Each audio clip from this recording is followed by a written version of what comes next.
接下来嘅节目，我带大家行入台湾山拿，了解我们山拿开发的历史，还有去认识贵山盲体保护山拿嘅孙山人同志工。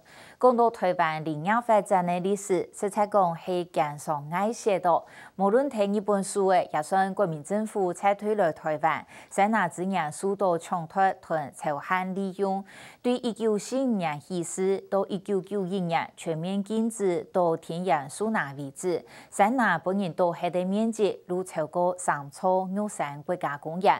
先来看台湾山拿发展的一段历史，对高度开垦、抢夺资源来反省我们的山拿政策。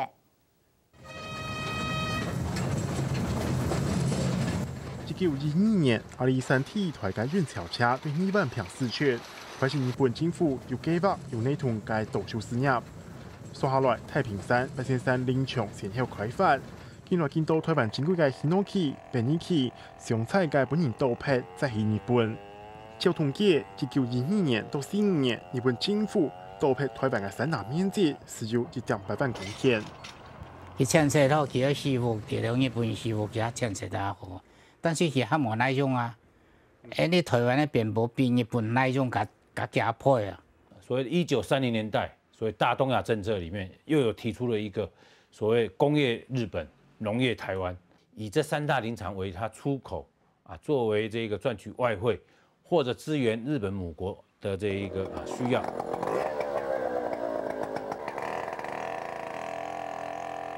1945年，国民政府接受大风度嘅重建嘅台湾，不过中央政府家下财政困难，所以开始实施用农林培植工商业嘅政策，大规模导收外销从外汇。抢係1971年，倒批面积是有1.6万公顷，差唔多係日本樹嘅總量。那1964年開始，台灣每年發1萬，這個發到1976年，2年就發了日本總數了。不過山拿太過開發，未帶來災難。1959年嘅8次水災，反轉年嘅8月水災，同63年嘅羅里風災，帶來唔是看過嘅災難。社會輿論普遍要求國土保安。國家1970年台灣退出聯合國，正見性嘅國際情形，運動專家高部長要重新思考山拿安全用。當然是你忽然孤立了，那孤立你當然還是要爭取非國家性的外交關係。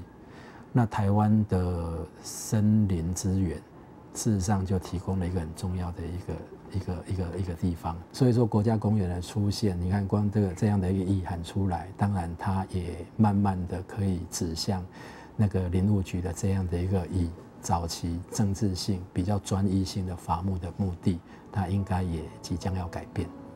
80年代國家工業上彩成立。1985年全盤修正森林法同國土保安民控立法。89年台灣森林務局改造為公務機關，經費來年唔是個議事導收。另外1991年政府國家用行政命令宣布禁止到田間樹拿，大規模嘅導收正式結束。台灣嘅森林開始行向新嘅階段，對導收到保育未開始新嘅條件。